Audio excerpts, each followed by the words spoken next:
Today, we're talking through something a little bit different. I want to walk you guys through what I call the real estate agent's daily success habits. What I have found so interesting, and we're going to jump right into it, what I have found so interesting is one of the hardest things for real estate people is, what do you do when you wake up? What activities should you be working on? Where should you be focusing, spending your time, energy, effort, money, resources? Because there's so much stuff coming at us. It's unbelievable.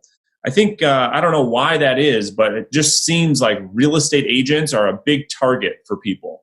So there are 14 items, 14 daily success habits. And so if you're taking notes, I'm going to jump right into number 1. So a lot of you might be like, wow, 14? Man, I don't know if I do too. So let's jump right into them. Number 1, and I want to get through a lot of these because you might have some questions, is plan tomorrow today. Plan tomorrow today. All right, what am I talking about? So to maximize the most from your day, you're going to have meetings. You're going to have hopefully listing appointments, showing appointments. You're going to have different things that come up today, right? Well, a lot of that stuff days prior. So what has helped me so much is let's just look at buyer appointments and seller appointments. There's a lot of prep to go into that. I think you guys would all agree with. So what I like to do is plan tomorrow today. Have all of my showing scheduled. Have all of my showing MLS tickets ready to go. Plan my showing trip in showing time. So all of that's all planned out. Have my CMAs done. Have my listing presentation done. Have all of my folders ready. Have everything done that's on my schedule for the next day done tonight. Because what most real estate agents do is they will, use that as, kind of like a thing to keep busy in the morning. I've got all these appointments today, Brandon. I got to prep for all this stuff. And I'm like, man, you should have prepped for that stuff yesterday. Did you know the appointment was today, yesterday? Well, yeah, I scheduled this a week ago. Awesome. You didn't do shit for a week? You didn't do any prep until this morning, the day of the appointment? Well, yeah, I got to stay busy, so yeah, I didn't do anything until today. No, plan tomorrow today. That's number 1. Number 2, I'll go through all 14, and then you guys will open it up for some Q&A at the end. Number 2 is winning the battle of the bed. Winning the battle of the bed. Most of you are like, what in the world is he talking about now? So, winning the battle of the bed, what does this mean? This is a human habit that if you master, you will be able to achieve a lot more and have a lot more trust with yourself. Let me explain. You see, the first piece of challenging pain, I guess, you go through on a daily basis is getting your ass out of bed, waking up on time. Do I hit the alarm clock? Do I sleep in? Do I wake up? What do I do in the morning? Well, winning the battle of the bed is a subconscious thing that you could build a lot of integrity with yourself, with your own personal bank account, not physical bank account. I'm talking about your mental bank account. Because here's what happens. This is super deep, and you guys have to know this. The reason why most of us don't take the levels of action, don't commit to different things, don't invest in ourselves, don't do a lot of the things on a conscious level, it's because of something, and I mean this with most respect and love for you guys, because I love my Brookstone family. It's you don't trust yourself. You just don't trust yourself enough. And where that comes from is a lot of different places, but where subconsciously it comes from is, all those days where you told yourself, I'm going to wake up early tomorrow, I'm going to start tomorrow, I'm going to start the diet tomorrow, I'm going to start the workout tomorrow, I'm going to start prospecting tomorrow, I'm going to start doing X, Y, and Z tomorrow. And then that alarm clock comes and you hit snooze. The very first day that you're supposed to start the new thing, you hit snooze. You are crushing your subconscious trust account with yourself. So just think through that.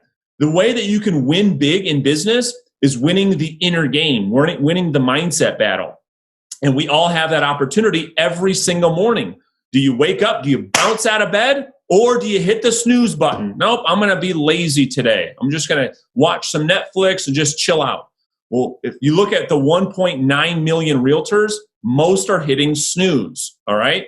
So that's number 2. Number 3 is sweating for 20 to 30 minutes, okay? I'm not asking you to be a fitness instructor. I'm not asking you to be a fitness model. I'm not asking for any of those things. What I'm suggesting is that if you break a sweat in the morning, I care more about what it does to your mental, to your mental state. You see, there's something called dopamine. There's something called serotonin. And you go back and forth with these two chemicals in your brain. Well, if you want to control the happy state of your brain, get in control of it. If you sweat, if you get your heart rate up, it releases this dopamine, which gives you energy, power, confidence, enthusiasm to take over the day. So now you won the battle of the bed, right? You kick that thing's ass. Then secondly, you sweat. And so now you're like on top of the world.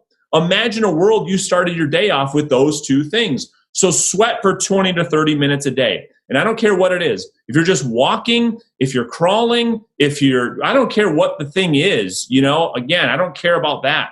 Just break a sweat. Most of us, you can wake up and do 10 squats and be sweating your ass off. You know what I mean? So just break a sweat. Okay. Number 4. Number 4 is reviewing your goals, your vision, schedule, and commitments. Reviewing your goals, your vision, your schedule, your commitments. So imagine a world, you win the battle of the bed, you sweat, you feel on top of the world like you can do anything, and then you start reviewing the things that you said a long time ago. Like all of you have like a vision board, right? Or goals or a business plan that you wrote when you were feeling really excited. Well, after that excitement goes away, you don't even look at that thing. You crumple it up and you put it in your desk. Well, look at that every single day. Remind yourself what was once important to you. Remind yourself of like, oh my gosh, I forgot about the boat that me and my husband said we wanted. I forgot about the vacation. I forgot about this, that, or the other thing. I forgot about what it is that I'm fighting for in this business every day. Because is this business easy? Come on, say it. No, it is not. It is a very difficult, stressful career that most people have no clue about.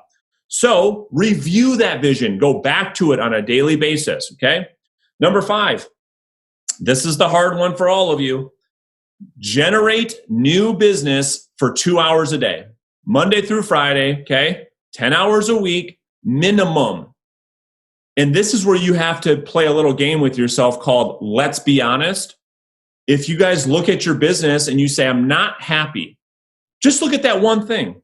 How many hours a day, a week, do you spend generating new business? And be honest. Start with that. That'll tell you a whole bunch. Because when I go follow a real estate agent around with a stopwatch, and I say, okay, I'm going to hit this start button when you start lead generating, and I'm going to hit stop.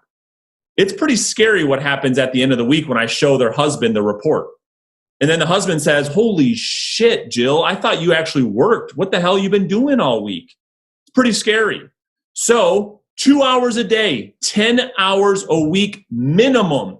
You're looking for new business. Guess what I don't care about? I don't care what it is.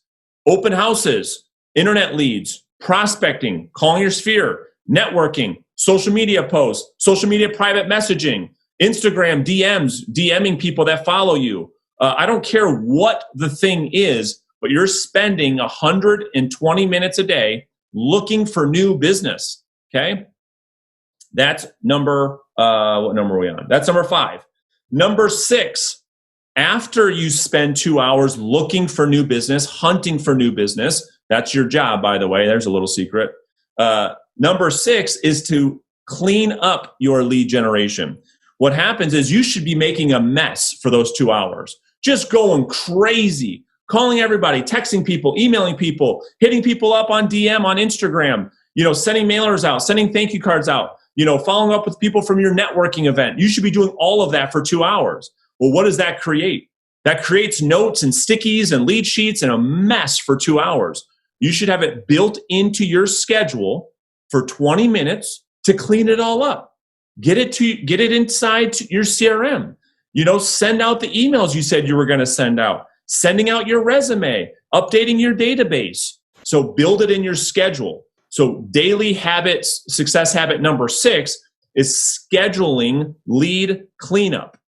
Because what a lot of agents do really well is they spend the 2 hours doing all of the work, then they don't clean it all up, and they don't send the emails, they don't put it in their database, they don't put it in their CRM, and they create this big overwhelming mess that stresses them out. It keeps them up at night, and they're like, oh my God, I forgot about the Smiths. I never sent them the CMA I promised, right? Because you don't have this thing built into your schedule. All right, daily success habit number 7 is lead follow-up. So in your schedule, you should have 30 minutes built in to follow up on all the leads that you generate. Now, let me hit pause for a second. Let me explain to you guys something that is one of the biggest challenges that all of us have in this industry. All of us have been beaten over a head with generate new business, lead gen, prospect, years and years and years and years. We get that, right? You guys are like, Brandon, I get that. Shut up. Talk about something different. However, it is absolute a waste of time, waste of money, waste of energy if you are not going to follow up with people. And it's for the same reason that I've been preaching for years. And that is that whole dynamic around how all of you that are married or ever been married or ever been in a relationship, how that whole thing came to fruition. And if you don't understand that, ask me, but it's the same thing in real estate. There is no difference. Okay? So you got to have the initial conversations. You got to generate new business for 2 hours. You're going to generate some leads, and then you have to call them again. You got to actually stay in touch, follow up, do what you said you were going to do. Okay. Number 7, put it in your schedule. Number 8, every day in your schedule, you should have time built in to follow up on all your text, emails, and voicemails. Let me tell you what all your guys' problems are. You ready? And I know this because it's my problem too. And that is, you try to sit down and focus. You try to sit down and call through your database for an hour. You try to do anything, but what happens? Your phone's going off like crazy. The lender's calling you. The title company's calling you. Your sister's calling you. Your brother Bob wants to go, have a cup of coffee. Other realtors are saying, hey, man, let's go. Let me distract you. All these things are happening. Well, what if you put your phone on airplane mode, right? What if you did things to stay distraction free? And then the same thing for email, text, voicemails. What if you had time scheduled where everyone in your life knew that between 10 and 10:30, that's when you respond to all of your emails, voicemails, and text messages? Would that relieve some stress from you, right? Because you all feel like you got to respond right now. You don't have to do that, right? Only realtors operate that way. And we've created our own mess. Well, Brandon, that's called giving good client service. Bull crap. There's not an industry in the world that responds right now, no, right? You tell me that one time you can go call your doctor right now on the phone this second, text them and say, I want to see you in an hour. And they respond in 30 seconds, say, yep, no problem. You tell me when the last time that happened. Never, ever. Okay, we're the only industry that operates that time. Tell me the one time you wanted to go meet your banker, you texted them on the phone, and you got them in 5 seconds. Oh, that's right, never. Okay, so don't get it twisted. Don't create these stories like, oh, I'm just giving great client service. No, that's not giving great client service because what happens is this, and I'll digress. When you do that, when you have that behavior and your client texts you at 9:00 and you happen to be sleeping because you're human, even though other people don't think realtors are human, and you don't text back right away, guess who's pissed? Your client, because you conditioned them to get those responses from you guys like crazy. So schedule it. Have 3 or 4 blocks of time in your schedule where you're responding to emails, voicemails, text message. Because then when you're doing it, you don't feel bad. You're like, I'm scheduled to be texting people right now. I'm scheduled. I'm on an email block right now. Brandon, don't bother me. I'm emailing right now. Awesome. All right, cool. I got it. So That's number 8. Number 8 is to schedule your email, voicemail, text message responses. Okay. Number 9, this is a big one that everyone's missing, is scheduling time for social media and content creation. Maybe some of you are a little surprised. Schedule time. I have time in all these videos you guys see of mine. Could you, like, if I didn't have that scheduled, it would never happen. I would have no video creation. I'd have no content. And most of you love the videos, right? Well, I have to schedule them out. Just like I have to schedule a date night with my wife. Just like I have to schedule time with you. Just like I have to schedule everything. Well, all that content I create, it's all scheduled, right? And there's all a process for it. So schedule time to post on Facebook. Schedule time to go comment on a bunch of Instagram posts so you can grow your Instagram channel, right? Schedule time to create behind the scenes videos of what it's like to be a real estate agent. Schedule everything, okay? That's number 9. Number 10 is scheduling time to work on your business. Let me explain. Working on your business. So everyone knows what it means to work in your business, like calling, prospecting, texting, showing property, going on listing appointments, negotiating contracts, writing offers. That's in the business. Dale, what do I mean by working on the business? I guess planning what your next steps are, maybe strategically thinking, what am I going to do besides me? I guess looking at it as your pillars. You got it. Yeah, you're really close. Yeah, I mean, you're on it. Working on the business means, thank you, Dale, for that. Working on the business is strategic planning, right? Working on that new website, working on that new this, new that, new business plan, new partnership, really spending quiet time to say, okay, what are some new pillars of business? That's what I mean by working on it. Elevating yourself, getting out of realtor mode and say, okay, let me just look down on my business and say, okay, let me plan for my future. So schedule it or you will never do it. I promise. You'll have a bunch of projects that you want to do, but they'll never get done. Maybe you want to send out a nice letter from the heart to your past clients, centers of influence, and database. Guess what? Never is going to happen. That letter from the heart is never going to go out because you haven't scheduled time to write the letter every month. Okay. So that is number 10, working on the business. All right. So another little pause. Those are 10 things that I recommend. This is going to make a lot of you guys cringe that you do before lunch. Every day, Monday through Friday. 10 things. The only way you can do that is by hyper focus. You know what I mean? By having everything scheduled. By saying no to the world that wants to distract you every second. Everybody wants you. I need you. Your families. That's a big one. And I say this with a bunch of respect too, but our families, because we're realtors, they think we don't work. They think that our time doesn't mean anything. So we're always the ones that they ask to go pick up the kids. We're always the ones that have to run to the grocery store. We're always the one that have to pick up everything because all of our other family members, and you guys know this is true, that have, quote unquote, real jobs at like Ford, they can't go run to the gas station. They always want us to do it. So you have to be careful of that. So all of that gets done before noon is my recommendation. Then number 11, daily success habit is you break for lunch. No phone. Turn it off. This is your time. So if you want to go meet up with one of your girlfriends or one of your buddies that you grew up with, and just go focus on taking a break. And you don't have to feel bad about it. Leave the phone in the car, go have a nice lunch, bring your lunch, whatever you do, get some alone time, get some you time, or go have lunch with somebody, a business lunch, but don't bring the phone, okay? Lunch break. Number 12, this is a big thing that really helped me get a lot more done, is I was scheduling all of my non-prospect meetings, so not a showing and not a listing appointment, between 1 and 4. So all of my appraisals, all of my inspections, all of my realtor meetings, all of my stuff between 1 and 4, that's number 12.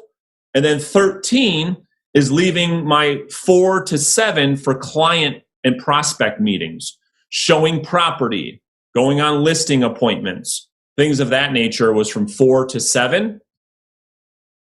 And then number 14 is if you don't have an appointment, a client appointment, what do you think you should do? You got 2 hours left in the day before you go home for dinner. You guessed it, more lead generation. How much of you, by a raise of hands, for the ones that have their videos turned on, how much of you have too much business? Too many clients coming in, you're making too much money. How many of you? Let me see. Okay, that's right, none. Okay, so because we're all on the same page, we can use another 2 hours at the end of the day. After you got all of that dead, you're going to feel like Superman, Superwoman. You're going to be like, boom, nobody can mess with me. I just nailed my day. Where all the other 1.9 million realtors, God knows what they're doing, but not you, because you're following these 14 daily success habits. So what questions do you guys have? I'm going to open this up for some Q&A. We can have some nice dialogue. But those are the 14 things that I've been thinking about over the weekend that I'm like, man, every time I talk to a realtor, their question's always the same. Well, what do I do? What do I do every day? I'm sitting on my couch, watching Netflix. Like, what should I do? Well, those are 14 things that you should do every single day. So if you have a question, go ahead and unmute yourself and we'll dive into some Q&A if you guys have any. Hey, Brandon, this is David. Can you hear me? I got you. How's it going?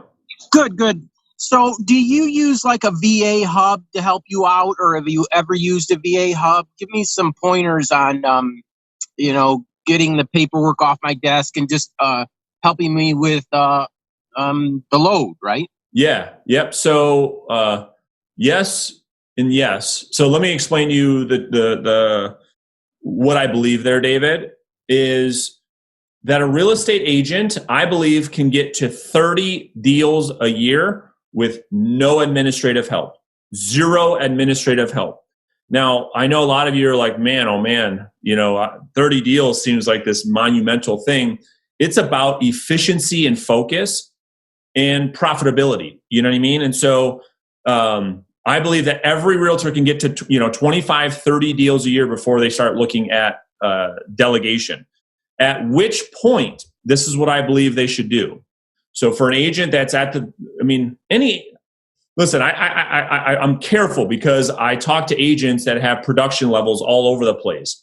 But I've literally, this is not a joke, I have met with 2 agents last week who have not sold a house yet that A, want to start a team, and B, want to hire a full-time assistant. Never sold a house yet.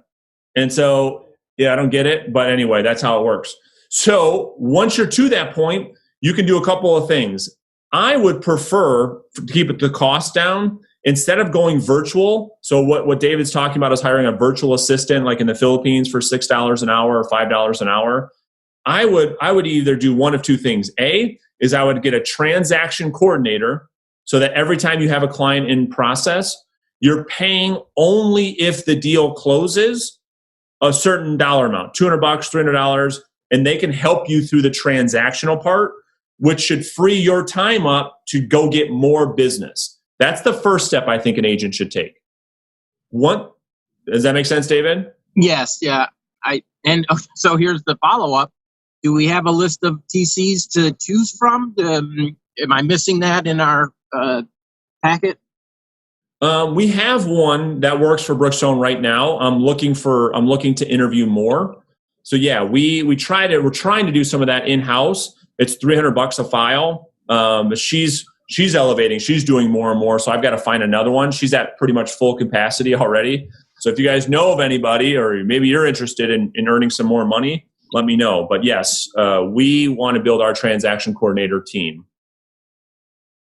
Then the second thing is once you have your transactions delegated, which should increase your production because now all that time you're spending in the file communicating with the title companies and the mortgage companies, all that stuff, then hire a part-time assistant.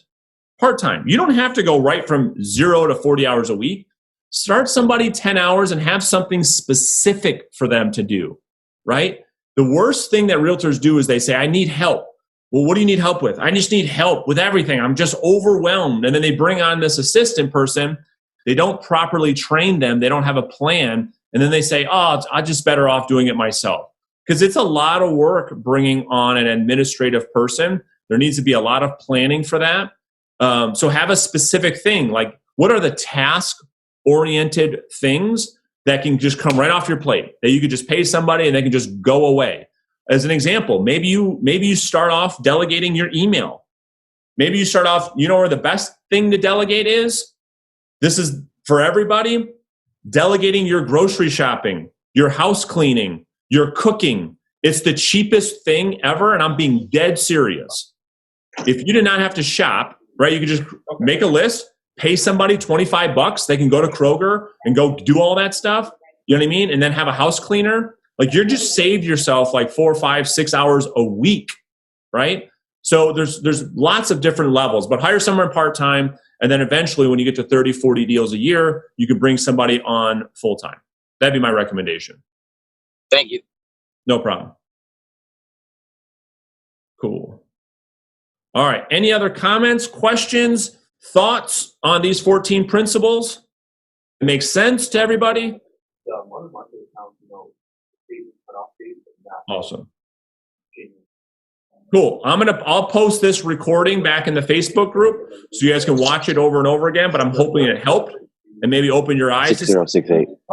And so if you guys need anything, let us know, okay? You guys have an awesome, awesome week. Get out there, stay focused, stay committed, and do the work. I'll talk to you guys soon.